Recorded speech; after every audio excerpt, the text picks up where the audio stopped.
It's a pleasure to be back here. This is the third time I am in the Free Cities Conference. And next year, I will be in Prospera. And we plan to contribute to take this cause into the future. So, first of all, I'm director, part of the board of directors of Liberty International, not the president. The president is José Expandel from Poland. I want to tell you about the most incredible thing, the most important project, which is to kill death. And for that, I will show you quickly a video, last 3.5 minutes, and then I will do a quick presentation, which will be incredible because here we are going to kill death. But before killing death, let's say, as my friend Javier Milei says, ¡Viva la libertad! ¡Carajo! Let's go to Immortalis. Let's play the video, please. Science has shown both its brilliance and its failure. Yet across every age, one truth has endured. When you give people freedom, innovation follows. Freedom built trade routes. It connected continents. It lifted billions from poverty. Now, that same principle is ready to solve humanity's oldest struggle, the fight against disease, decay, and needless suffering. A new kind of free city is rising. Immortalis, a biotech freedom city. Every day, more than 100,000 people die from diseases that can be cured, but our current systems don't allow it. Today, a breakthrough therapy can take up to 10 or even 15 years to reach a patient. That isn't a science problem. It's a system problem. Regulations written for another century, funding models that punish speed instead of rewarding it, and a public that's losing faith that change is even possible. Delay has become the deadliest disease of all. Immortalis reimagines what a city can be. Instead of optimizing for trade or taxation, it optimizes for time. Every policy, every design, every partnership serves one metric. How fast can a cure safely move from discovery to the people who need it? Immortalis is a freedom zone built around the protection of human life and the advancement of biotechnology. Here, scientists, entrepreneurs, and investors operate in an environment engineered for responsible acceleration. A model where innovation moves at the speed of discovery, not the speed of bureaucracy. At its core, Immortalis is built on one simple idea. Governance should be a catalyst, not a cage. A city designed for speed and safety, where governance evolves as fast as the science itself. Its structure is dynamic, adaptive, and principled, able to update and refine with each new discovery, so progress never outruns protection, and innovation is guided by clarity, not constraint. When peaceful creation is protected, creativity flourishes. When responsibility replaces coercion, progress compounds. Immortalis is a culture where freedom is matched with accountability, and its moral purpose is unmistakable. To end needless suffering, extend healthy life, and advance humanity forward.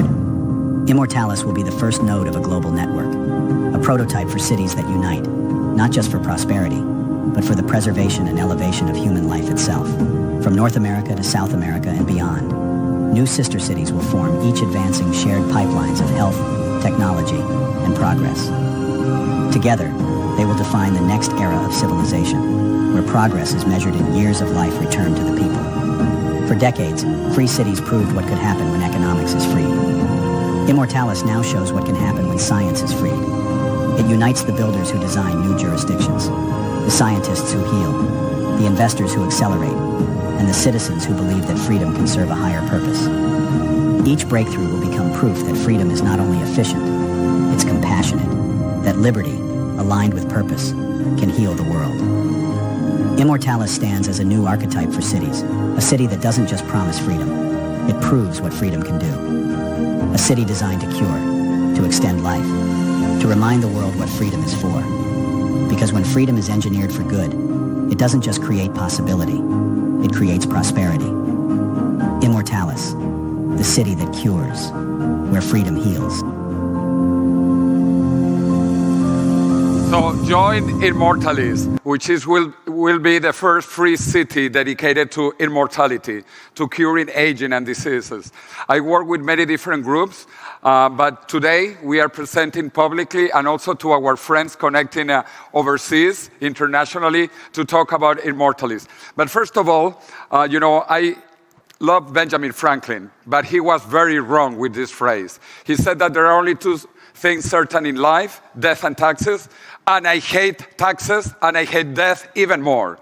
So we need to stop not only taxes, but death. 2 years ago here, I talked about a space city. I trained as a Spanish astronaut to go to planet Mars. And I plan to go to planet Mars, but not right now. First, we need to become immortal, as even Elon Musk is talking about going into space, having the free cities. Just quickly about me, my parents are Spanish, and they walked with their feet outside of Spain when Spain was a dictatorship under Francisco Franco, and it was a very poor country.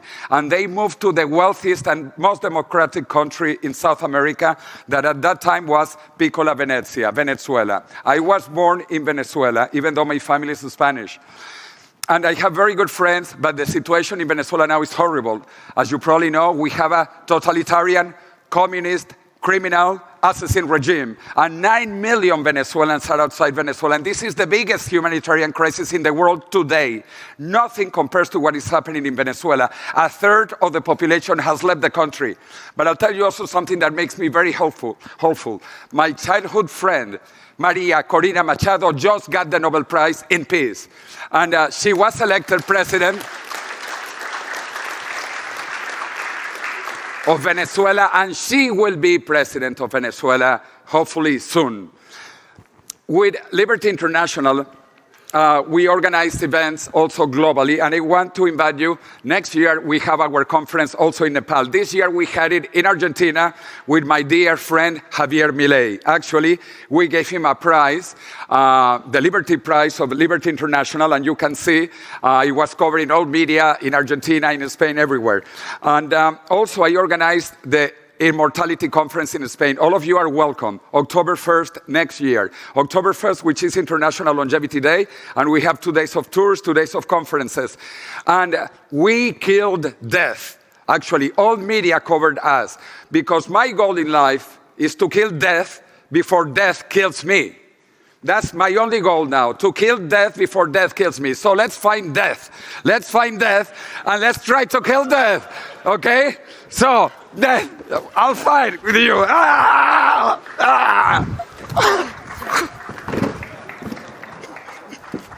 So, death is dead.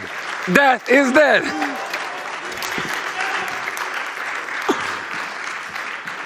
So now that we have killed the first part of death, let me tell you, I am actually an engineer from the Massachusetts Institute of Technology. I'm not a comedian. But I work on technology, the technologies of the future. And I lead with the Millennium Project, Spain and Latin America. We talk about what is going to happen in the next few years. We write reports for the United Nations about what the future of humanity will be like. For example, this one about the year 2050, or in Latin America, about the year 2030. That I presented at Davos, the World Economic Forum, Switzerland, with people like Mario Vargas Llosa, and President Donald Trump. I have been with Trump twice, and he's actually very interested in the future. He's also interested in immortality. And I say it without any fear, immortality. In the year 2009, I am one of the founders of Singularity University with my 2 MIT colleagues, Peter Diamandis and Ray Kurzweil. As you probably know, the idea of the singularity is that by the year 2045, we will reach the singularity, artificial intelligence at superhuman levels, and also immortality. As you can see, 2045, the year man becomes immortal. And for ladies here, you will be immortal too. Everybody will be immortal. This is thanks to exponential technologies advancing very quickly. As you probably know, Moore's Law. My friend Ray Kurzweil has written in 2005, the singularity is near, and last year, the update, the singularity is nearer, because we are closer. We are only 20 years away from immortality and the singularity. When I went to MIT, I used IBM punch cards that were 1K of memory. Today, I have pen drives of 1 terabyte. In my life, since I was at MIT, I have seen 1K, now we are in 1 terabyte. And this continues. This is not stopping. But now this is being applied to biology and to medicine. And you can see the sequence of the human genome. Absolutely incredible. This is even faster than Moore's Law. Biology is advancing even more exponentially and twice exponentially in cost and in price. And this will allow us to fulfill the first dream of humanity, which has been immortality. Since the beginning of human history, we wanted to be immortal. The first book ever written, the Epic of Gilgamesh, almost 5,000 years ago in Mesopotamia, was about immortality. But we did not have the technology. And so, now that we have the technology, I wrote a book which is a bestseller in the top 3 languages in the world. Actually, it is in 15 languages. I am donating the revenue of the book to scientific research, half in the USA, half in Spain, where I live. The book was published in China by the Chinese government because their enemy is also aging and death.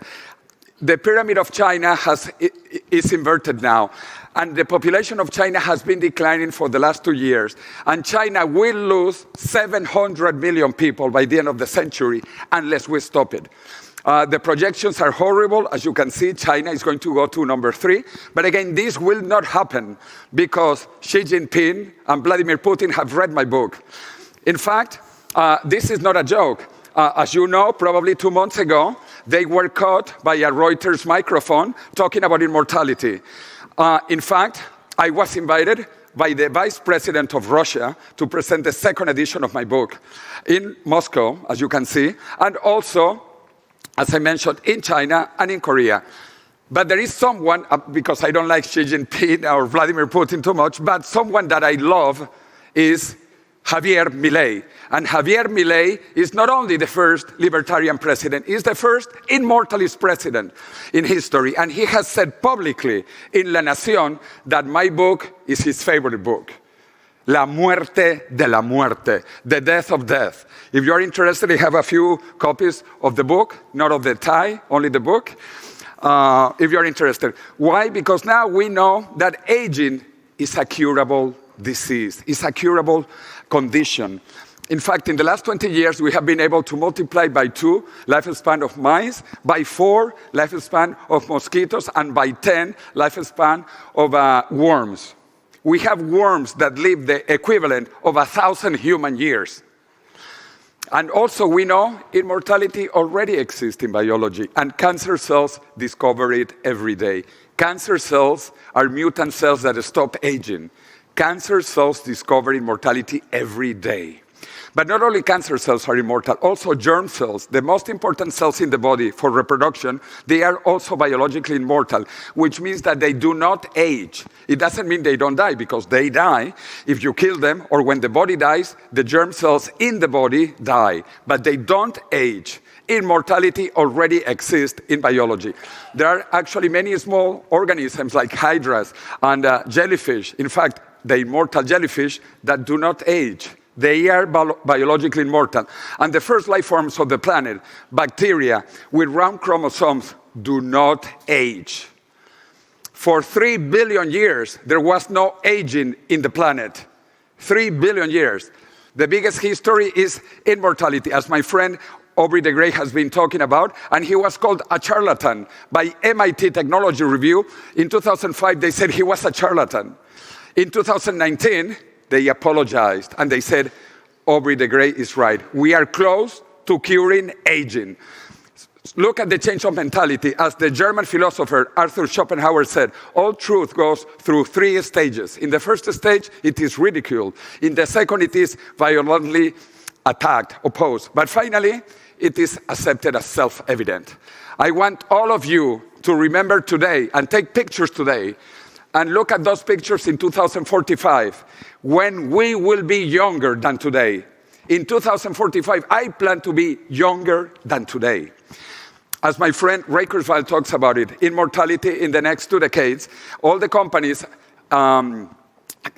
all the big companies are now investing in rejuvenation, like Google. Google says that death is a technical problem and death will have a technical solution. Or Mark Zuckerberg and his foundation, they are going to cure all diseases, including the mother of all diseases, which is aging. Microsoft says also we will cure cancer in the next 10 years. Tim Cook says that Apple will be remembered by what they are going to do in health. And obviously, Jeff Bezos created a company and put $3 billion to rejuvenate. All the big companies are investing in rejuvenation. The biggest industry in the next 10 years. I don't know what you do. and I don't care. If you are not into rejuvenation technologies, you are not into the future, and you are going to die. So move into rejuvenation. This is the biggest opportunity in history.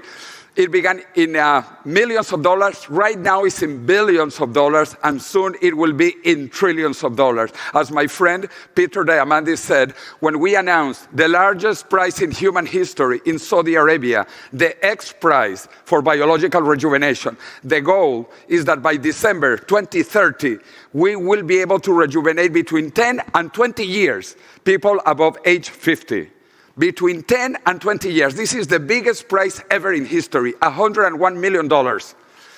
And there are hundreds of companies participating, including one that we heard today, Unlimited Bio. And I have many friends working on this. We are going to see the death of death very soon, very soon. And that is why we are building Immortalis, the first free city for immortality. We have two parallel projects, one in the USA called Neovia, and one internationally called Immortalis. Our founders are Mark Hamilton and Wallace Hamilton. I'm one of the founding advisors. We are interviewing and talking to the biggest players in the longevity rejuvenation field. Why? Because our goal is to cure the incurable until now. That was aging. And this will be the biggest free city in the history of humanity. In the USA, again, we are calling it Neovia. And the goal is to take these technologies for biological rejuvenation, because now we know, since 2012, when Shinya Yamanaka got the Nobel Prize, that aging is reversible. He discovered how to reverse aging, a Nobel Prize. And another friend from MIT, who now is in Harvard, David Sinclair, he rejuvenated eyes of blind mice that were like 80 human years. Through gene therapy, they were put age 20. And next year, they begin doing trials on humans. We will be rejuvenated human eyes next year. So I plan to be younger in the future, not through a Russian application, face up. No. I plan to be younger in the future because of biotechnology. And here, because I live in Spain, I'll tell you quickly, this is the Spanish flag, which is one of the few flags in the world that has words. The Spanish flag used to say non plus ultra until America was discovered. And then it became plus ultra. Plus ultra. Spain is the country of far beyond, far beyond. My goal is that Spain becomes the country of vita plus ultra, life far beyond. Actually, Madrid is the most longevous city in the European Union. As you can see the map, 86.1 years in Madrid. So all of you, come to Madrid. Welcome to Madrid, the most longevous country in the European Union and the second in the world, only after Japan, among big countries. I ran as a Spanish candidate to the European Parliament. I was not elected, unfortunately. But anyway, I got thousands of votes, and I organized the biggest event in Spain. So all welcome to Spain. We will take you around to the beautiful town of Segovia. My mother is from Segovia. It has the biggest Roman aqueduct, which is not in Italy. It's in Spain. And the most beautiful castle in the world, which is not Neuschwanstein. It is the Alcázar de Segovia that was the inspiration for Neuschwanstein. Anyway, we are doing a lot of documentaries. We are doing many things. And my goal is to kill death before death kills me. And for that, we have a march through Madrid in the most important place. This is actually where the best football team celebrates. You know, Real Madrid, the best football team in the world. Real Madrid, we celebrate. We have the March for Longevity. Stop aging, stop aging, stop aging, stop aging. Through the center of Madrid to Congress. This is where we kill death. We kill death in the Congress of Spain. So anyway, all of you are welcome. This was 2 months ago to Buenos Aires. Welcome to Nepal, Liberty International World Conference, and welcome to Madrid if you don't want to die. One final thought, because we are going to be drinking tonight. Benjamin Franklin said another thing that I do like. He said, in wine, there is wisdom. In beer, there is freedom. But in water, there is bacteria. So no water. So live long and prosper. And death, come here, a picture with death. After I killed death, we became friends.